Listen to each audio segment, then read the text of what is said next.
Action is one of those routes that I always wanted to do, and I always saw myself doing at some point. I think it's got to be one of the most iconic hard sport routes out there. It's all of the history, Wolfgang's vision to do something so ahead of his time, and like his training and his motivation to get it done is really quite cool. To think that that was 30 years ago is pretty amazing.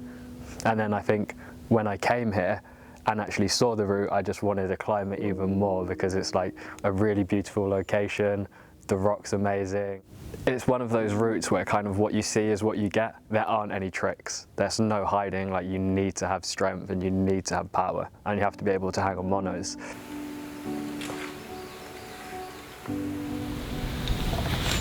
One of the trickiest things is, firstly, the holds are like super painful, but where they're so sharp and you're putting so much force through your fingers, I think it like cuts the blood supply a little bit, and then it feels like totally numb even when you're fully warmed up.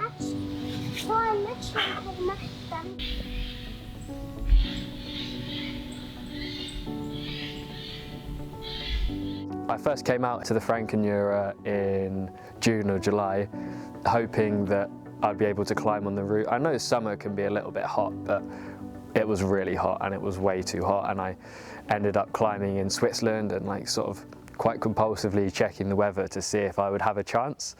And Dennis, a friend of mine who lives here, I've been climbing with, dropped me a message saying it looks good, and I actually had perfect conditions. I had 2 days on it in July with good conditions, and then I came back in September and the conditions were good again. I got pretty lucky, and then it got rainy, and I think that tested my patience a little bit. I'd also cut my finger from the mono, so maybe it was kind of good that the route got wet. Monos and pockets have always been a massive weakness of mine, and even a couple of years ago I could barely take my fingers off the floor, like trying to fingerboard on monos. But earlier this year I spent like a period of time climbing in Margalef and Cuenca, and I started to think like, maybe I'm getting the hang of these monos. And then I came here in July and felt strong on the route, but I wanted to train for it. I went like totally over the top with all of the training and did like a super specific block of like 3 to 4 weeks where I trained just with Action in mind. Bouldering on pockets, campusing on pockets, of course, that had to be done.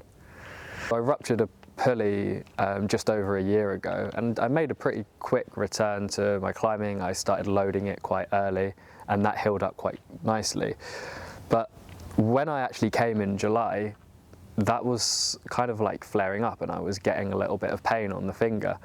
So I had to take things really slowly, and one thing I've noticed about pulley injuries is that they can handle quite high intensities, but it's just the volume that I wasn't able to do.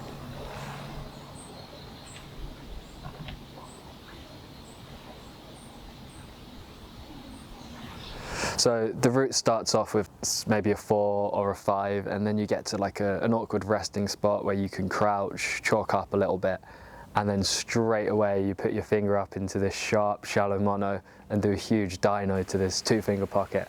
I mean, the 2-finger pocket's good. Like, if it was, I can kind of fit 4 fingers into it, but because you're jumping from beneath, you have to go to it with your front 2. And then there's a few easier moves, a crossover, some moves on some decent 2-finger pockets. And then this middle section is where things got hard.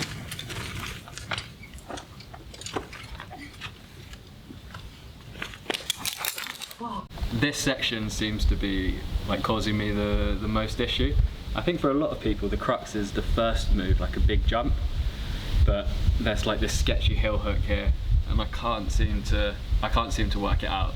I've like tried different body positions, many different climbing shoes, and yeah, it seems to be like the limiting factor on the route for me at the moment. Like, one frustrating thing is I can never see round there. I like can't see where the heel's going. It feels like potluck every time. But there is a bit of a spike there.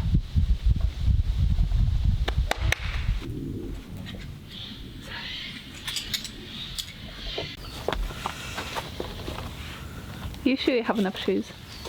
Just about. This is the one though, for the heel hook. UK size 3 solution comp. Really tight heel, so it like hopefully stays on that heel hook.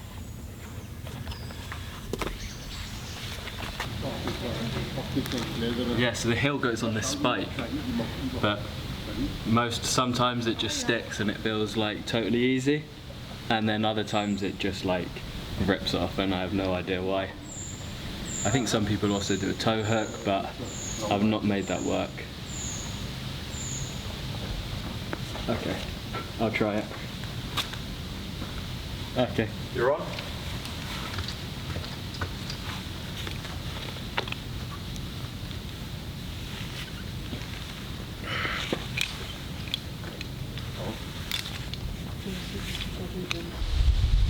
I'll just give this toe hook method a go.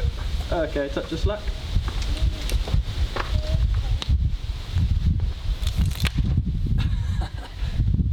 Found the place where it sits and I don't have to do anything.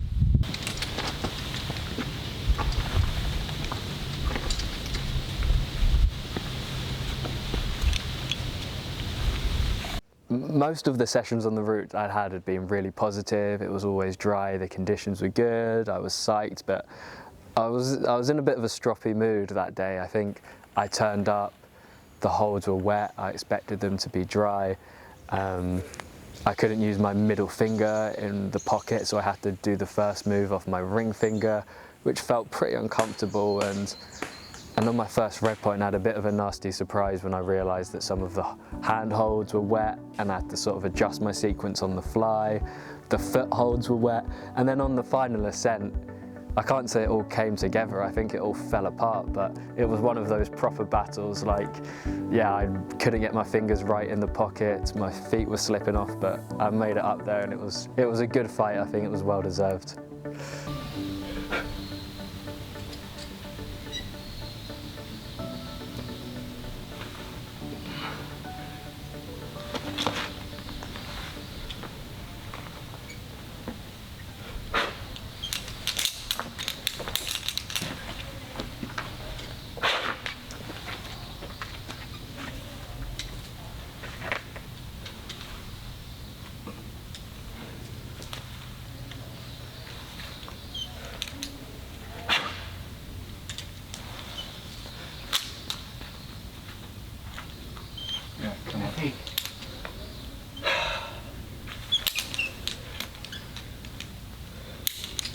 Come on, Buster.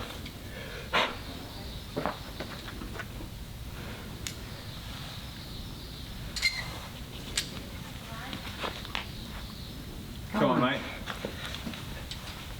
Come on. Come on, stay with it. Nice one. Come on. Nice one. Yes, Come on. Come on.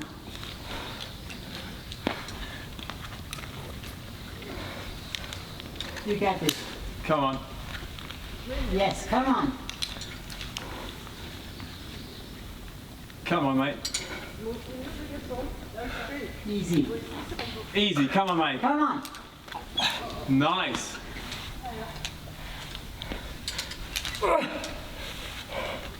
Fucking hell. Yes. Oh.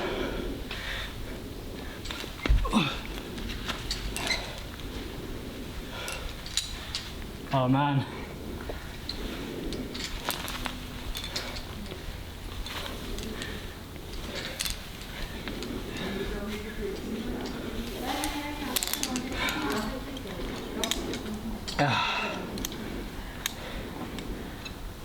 Nice one. Oh, oh nice.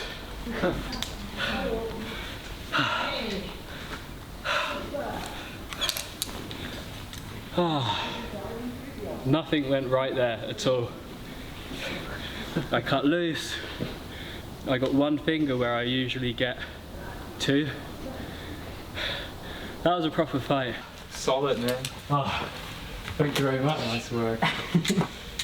Good job. Yeah, cheers, That man. was cool. So good. Also jetzt auch mit der Sonne. It takes a while to sink in sometimes. I feel a bit stupid, like not being excited, Es hat but einfach richtig geregnet und jetzt verdammt, das kann ja eigentlich noch falsch sein. Yeah, so as much as climbing the route was cool, all of the training, all of those years of dreaming, like I finally did it, I think the coolest thing wasn't actually climbing the route, but maybe just the times I spent with other people and all of the support that people have offered me.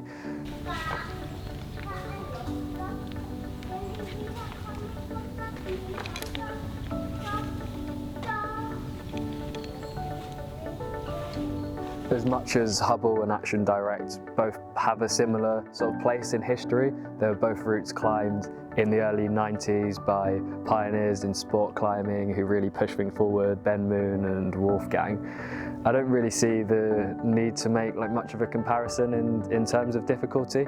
For me, they're not about the difficulty or the number. Like Hubble's Hubble, and I wanted to climb it because it was Hubble for its history, and the same for Action. I wanted to climb it because it's an iconic route and a really beautiful piece of climbing.